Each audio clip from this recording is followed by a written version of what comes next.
বন্দরনগর চট্টগ্রামের আন্দোলনের নানা স্মৃতি এখন ফুটে উঠছে দেয়ালে দেয়ালে। নগরীর ২ নম্বর গেট, জিইসি মোড়, সিআরবি, জামাল খান সহ বিভিন্ন এলাকায় দেয়াল ও উড়াল সড়কের পিলারে রঙিন সব ছবি এঁকেছেন বৈষম্য বিরোধী ছাত্র আন্দোলনের কর্মীরা। চট্টগ্রাম থেকে আব্দুল হকের ক্যামেরায় আফসানা নূরের প্রতিবেদন, জানাচ্ছেন তানজিদ ভুইয়া। তারুণ্যের রক্তে রাঙা বসন্তের ফুল আজ রঙে রঙিন। বৈষম্য বিরোধী ছাত্র আন্দোলনে পতন হয়েছে শেখ হাসিনা সরকারের। ছাত্র জনতার জয়ের হাসি ছড়িয়ে পড়েছে দেশ জুড়ে। আন্দোলনের সময় গুলির সামনে বুক পেতে দেয়া আবু সাইদ আলোচিত নানা স্লোগান, গুলিবিদ্ধ ছাত্রের মর্মস্পর্শী কথার স্মৃতি এখন ফুটে উঠছে বন্দরনগর চট্টগ্রামের দেয়ালে দেয়ালে। রংতুলির মাধ্যমে তা ফুটিয়ে তুলছেন দেশ কাঁপানো এই আন্দোলনে যুক্ত থাকা শিক্ষার্থীরা।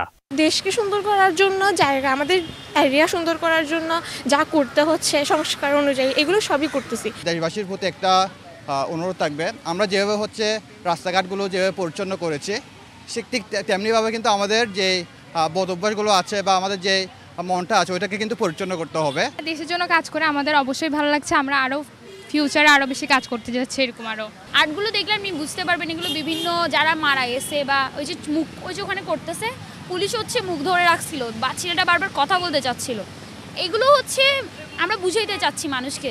শিক্ষার্থীরা জানান, দেয়ালগুলোকে রঙে রাঙিয়ে দিতেই এই উদ্যোগ, যার মাধ্যমে দিন বদলের বিভিন্ন বার্তা ফুটে উঠছে।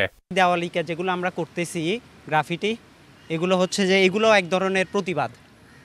আমরা এগুলা প্রতিবাদ হিসেবে করতেছি। দেয়ালটা জাস্ট আমরা প্রকাশ করার একটা একটা মাধ্যম, শুধু সাময়িক সময় প্রকাশ করার একটা মাধ্যম।